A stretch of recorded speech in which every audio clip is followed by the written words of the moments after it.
स्वर्गीय पद्मभूषण बाळासाहेब विखे पाटील यांचा दशक्रियाविधी आज त्यांच्या लोणी गावात पार पडला। यावेळी हजारो नागरिकांसह अनेक नेत्यांनीही बाळासाहेब विखे पाटील यांना श्रद्धांजली वाहिली।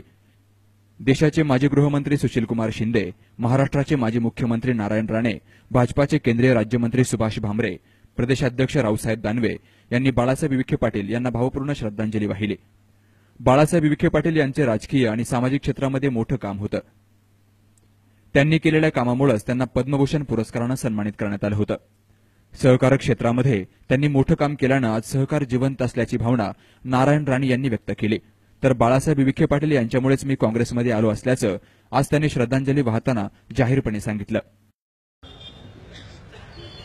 आणि त्याला भावपूर्ण श्रद्धांजली वाहण्यासाठी म्हणून मी या ठिकाणी उभा आहे।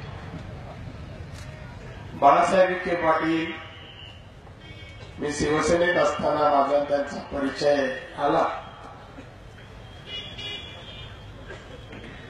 आणि त्यांच्याने माझं नातं एक घरोघरीच निर्माण झालं। राजकारणातील यशस्वी राजकारणी कसं व्हावं, जनमानसांचं प्रेम कसं संपादन करावं, सामाजिक तसंच राजकीय, कृषी, सहकार अशा विविध क्षेत्रातून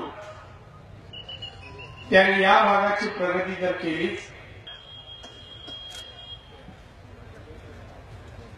जनसंपर्क एवढा दांडगा होता त्याला कारण त्यांचा विनम्र स्वभाव, प्रत्येक माणसाला न्याय देण्याची त्यांची प्रवृत्ती, काम, कार्य, सेवा याने अधिकृत त्यांच्यामध्ये गुण होते आणि म्हणूनच पद्मभूषण सारखं पदे त्यांना देऊन गौरव करण्यात आला। बाळासाहेब विखे यांनी आपला साधेपणा जपला होता। त्यांनी महाराष्ट्राला घडवण्याचं काम केलं असून दूरदृष्टीचा विचार करणारा नेता हरपल्याची भावना माजी गृहमंत्री सुशीलकुमार शिंदे यांनी व्यक्त केली। त्याच वेळेस 98च्या दरम्यान बाळासाहेब अटल बिहारी वाजपेयी यांच्या सरकारमध्ये राज्यमंत्री म्हणून फायनान्स मिनिस्टर म्हणून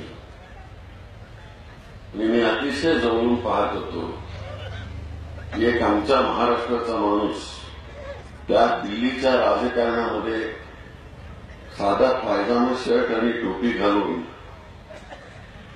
तिथं राजसत्तेवर बसतोय याचं कौतुक आम्हाला सगळ्यांना वाटतं। राष्ट्रपती भवनामध्ये शपथविधीला आले की सगळे सुटापोटात असत आणि हा आमचा नेता डोक्यावर टोपी, कोट आणि पायजामा, एवढा साधा माणूस दिल्लीत गेला तरी त्याने आपला ड्रेस कधी बदलला नाही, वागणं कधी बदललं नाही, विचार बदलला नाही, असा एक सर्वसामान्यांच्या बरोबर काम करणारा।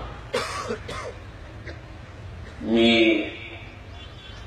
दिल्लीमध्ये होतो त्यावेळेस एक दिवस आले म्हणाले सुशील कुमार आणि सगळ्या एक्झिक्युटिव्हने ठरवले की तुम्हाला डॉक्टरेट द्यायची। मी म्हटलं काय, कशाला देता डॉक्टरेट मला? अहो म्हणाले तुम्ही दिल्लीत एवढं मोठं काम केलेलं आहे, महाराष्ट्रातला आपला माणूस तिथे एवढ्या उंचीवर गेलेला आहे। सी न्यूज मराठीसाठी शैलेश त्रिभुवन, लोणी।